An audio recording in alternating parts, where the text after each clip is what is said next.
Hello, juniors. Welcome to episode 2, Alternative Interpretations, and how to incorporate them into your counter and dominant narratives artifact. And again, this video is by me, Miss Maria. Let's get started. So first of all, what is an alternative interpretation? Well, first of all, it's on your rubric, so I know we need to figure out what it means. So I know that alternative means different, and interpretation means how something is understood. So those two things together means that an alternative interpretation is a different way of understanding something. So it's really important in this artifact because different people interpret media and visuals and words in different ways. We need to acknowledge that different people see things differently.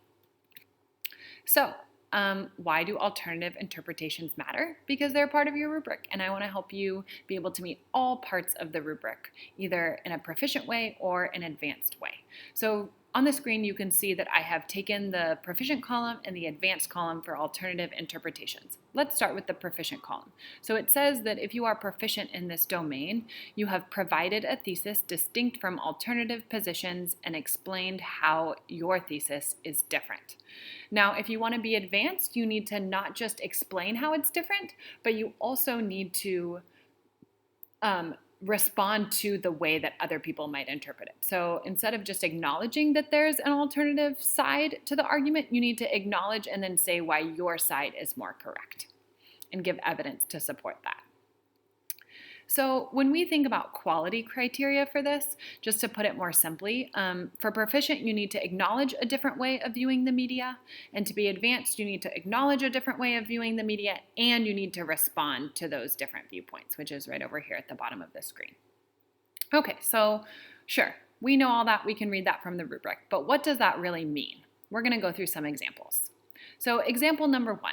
You might choose to put your alternative interpretations in your thesis statement, and it comes up in your introduction, and then maybe you mention it again in your conclusion, and that's all you have to do. So here's an example. So remember, we're talking about the same piece of media that our thesis statement, my sample thesis statement, has been focused on this whole time, which is that Instagram photo of the young girl wearing an American flag patterned hijab. So for example, this could come up in my introduction right before my thesis, and I've highlighted the alternative interpretation in yellow. So for example, some people might argue that in this Instagram post, the young girl is actually wearing an American flag hijab, which could be offensive to some people. However, based on the faded color and the texture, it is clear that this is not a real American flag. Therefore, the Nat Geo Instagram photo challenges the dominant narrative that Muslims cannot be American by sharing a photo of a young girl wearing an American flag patterned hijab and using artistic choices to spotlight her American Muslim identity. So you can see from this that I have two sentences in the beginning about the alternative way that someone might view this post, and then my response of that's actually not how this is viewed.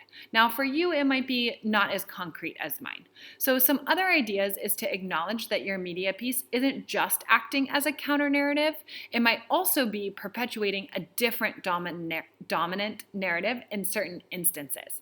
So you might be doing a movie, and parts of the movie might be really great at challenging the dominant narrative about a specific group of people, but then in other parts of the movie, it might actually be perpetuating a different stereotype about a different group of people. So again, you could acknowledge that in your thesis and in your introduction before you have your real thesis statement. So you'll notice at the end right here, starting with therefore, then I go into my reasoning that I'm going to focus on for the rest of the essay. So this is one of the options for thinking about an alternative interpretation, is addressing that information in your introduction right before your thesis statement. Okay, your second option is to think about this in your body paragraphs and think about it more in terms of a specific piece of evidence or a few specific pieces of evidence. So for example, in the photograph, and again, I'm talking about my example, in the photograph, the young woman maintains a neutral expression but looks directly into the camera. And then I have my citation here, so I can see that this first sentence is my evidence. So my evidence is about how her expression is neutral and she's looking directly at the camera. And then again in yellow, I'm going to have an alternative way of viewing this. So while some observers might say that this is an obvious artistic choice, the photographer was making a more subtle decision that directly counters the common stereotype perpetuated by the media that Muslim women are passive people who only follow what men tell them to do.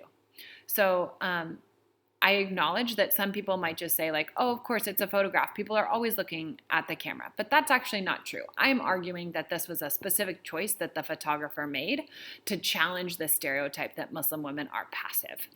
And then I go into my interpretation of my evidence, which is, however, this photograph pictures the girl making eye contact with her audience. This choice emphasizes her agency as a person and demonstrates that she can be a strong Muslim American who is unafraid to show her identity. So again, the purpose of this example is just to acknowledge that someone might interpret this choice in a way that is different from how I interpreted this choice. And I'm just doing that with at least one piece of evidence in a body paragraph. Now, if I'm really trying to demonstrate that I have analyzed this media really deeply, I might say something like this in multiple pieces of evidence in my essay overall. Okay, that's it. Last thing, if you want a handout of this instead of looking at the slides, you can go into Google Classroom and you can click on the handout version. Love you. Good luck.